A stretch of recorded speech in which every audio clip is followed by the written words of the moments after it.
Hello and welcome straight down onto the tech desk today. Please do subscribe if you're new around here because we've got some really cool gift ideas and this is one of them. So we're going to be looking at this today. This is the Divoom DITOO, and the reason why I talk about this is because in my videos, if you've seen any one of them before, you will have seen this in the background, and this is the Divoom time box. And essentially what it does, it just sits on my desk like that, and it shows off kind of like the logo or whatever I was doing out, so like the Nintendo Switch logo or the Xbox logo. So it sits there and I get asked questions about it all the time.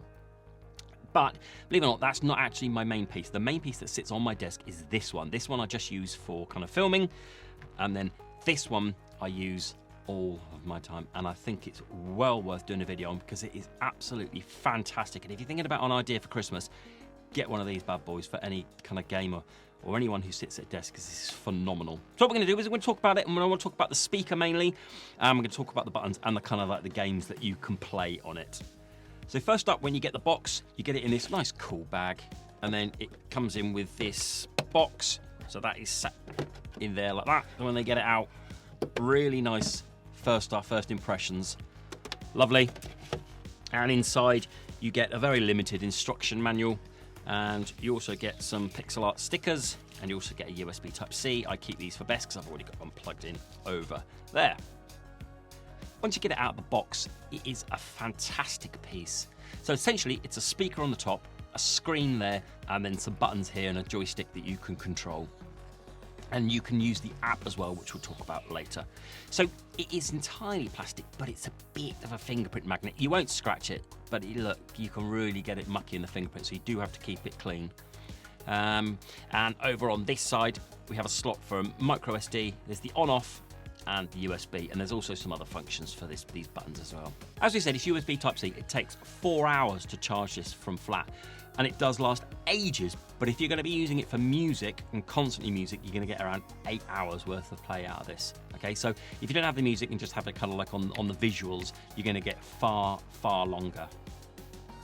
And over here, I want to talk to you about these keys. So these are mechanical keys. Now, if you listen to them, it actually sounds like you're actually pressing on a keyboard. Okay.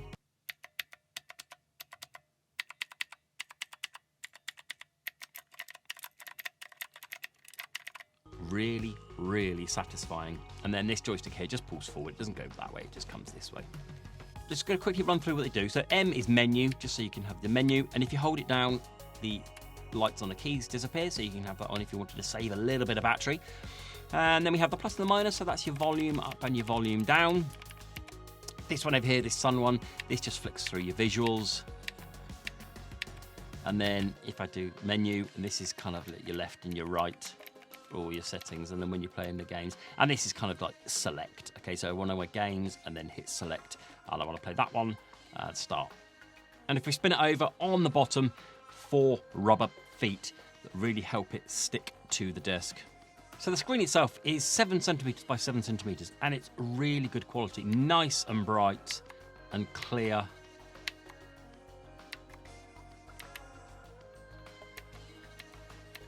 Very responsive. It's a really nice screen to look at. Okay, so what you're going to need to do is you turn it on, and then you kind of have a startup logo on the screen, and a noise out of the speaker. It is 16 pixels by 16 pixels, and you can edit that to however you want to.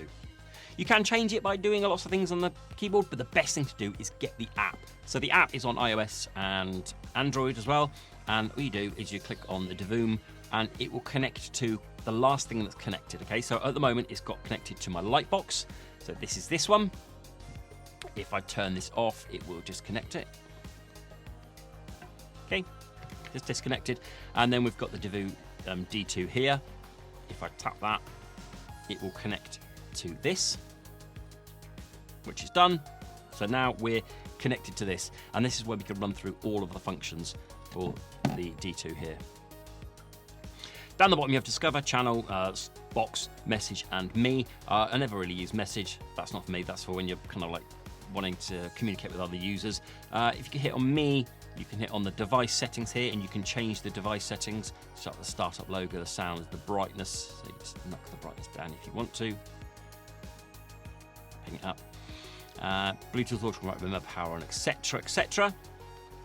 And then also Discover here. This is where a lot of the functions come from. So in Discover, you have kind of like adverts up there and some other bits and bobs down there, but this is the main bit here. And if you hit more, you have all of these functions that you can do with this. So you have design, animation, text editor, pixel coloring, music, DJ mixer, voice memo, alarm, sleep timer planner, celebration days, chat, which you can chat with other people, games, stopwatch, countdown, weather, notification, scoreboard, noise meter, and voice commands. You can do loads of these things, however, set it up however you want to. So if you wanted to do a stopwatch, you just do start and it does a stopwatch for you. Brilliant. Or what's the other cool one? There's a really cool one, the scoreboard. Yeah, look, the scoreboard here. So you can keep score if you ever play on a game. Really nice. It's a really cool feature. And then also you can have designs and also pictures and stuff on there. So remember I was saying about on my videos, I have pictures. So the way I do that is kind of, you just kind of find one you want and you click on it and it automatically uploads to this. And if you want to search for one, you hit the box in the middle and then it comes up with loads of them. There's loads of different places you can find it. I've just gone to search and let's find something called Nintendo. And it will search for everything to do with Nintendo. Go on to artworks, topic artworks or user. You can search for specific users. So that's nice one. Let's click on that one. Instantly saves to the screen. And if you want to, you can save this to your local gallery. So if I save that to my local gallery, call it Nintendo controller, I then don't need to go and search for that one again. If I go into me and I go into my local gallery, there it is sat in there.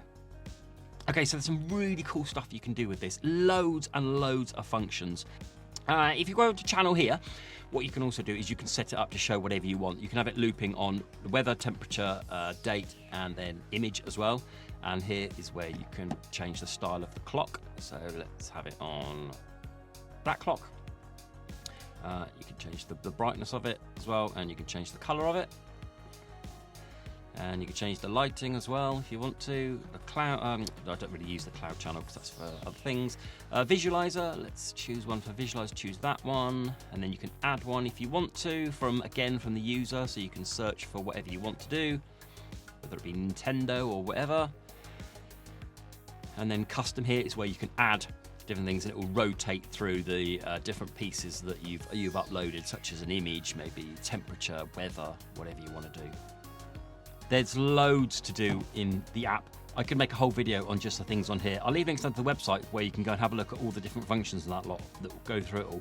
But I just want to highlight one more. The one you probably use the most is the app notifications. So you just whack that on and then you can go through and it will alert you. So when your phone gets an alert for any of these services, WhatsApp, text, incoming call, Twitter, Facebook, Snapchat, whatever you want, it will show up on here, even if your phone is in silent as well. So that's a really nice feature to have. You don't have to use the app if you don't want to. You can just use this and you press menu and you can go through all the different menus on this. And I just want to show you this really cool piece. So you can have games on here. So generally I just play Tetris. Okay, so you start that, let's go.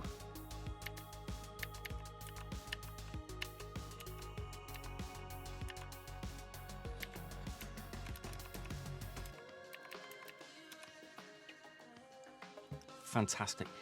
Just sit on them all day long, just playing Tetris on this. Really satisfying, really nice, just waste a bit of time. Love it. There we go, we can play Tetris on there all day long. And also now what I want to do is I want to go around and show you how cool this speaker is. Okay, we're going to do a speaker test now. And what I'm going to do, I've got my 8BitDo speakers here. We're going to be doing a difference between these speakers, this speaker, and the internal speaker on my phone. So what we're going to do is just spend a minute or so just going through the different, and we'll do it to volumes from 50 to 100%. Okay, starting off with this, the D2.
And if you don't want to use Bluetooth, just stick in the micro SD card, stick that, fill it up with music, plug it in there, and it will play straight off the card via the app. And then finally, being a Bluetooth speaker, what we can also do is we can connect it to our Nintendo Switch. So just make sure the Switch is on the latest firmware, because it recently updated to be able to do Bluetooth speakers. So once you've got that, all you're going to do is you're going to go over to your Divoom, and you're going to flick over, you're going to go through the menus, and we're going to hit the music icon and then pull your thing back, and then we're going to hit Bluetooth. There we go, just to make sure it says OK. And then on our Nintendo Switches, go to settings, all the way down to Bluetooth audio, and then add a device. And we've turned on Bluetooth on here, and we're kind of like searching for it on our Nintendo Switch. Then after a while, it will come up, Ditto Audio Ditto, lovely. Connect to that. Okay, and then we are connected. However, once we're connected, the lag is quite bad. As you can hear. Being Bluetooth, the lag is going to be quite bad. So it's playable, but nothing in most games that definitely need to be able to syncing up the sound. This is a phenomenal piece of kit, a fantastic gift for someone. If you don't know what to get someone, really do have a link. I'll leave links down below where you can get hold of this. Do subscribe if you're new around here. I've got loads of other really cool gifts ideas coming up. Until the next video, bye-bye.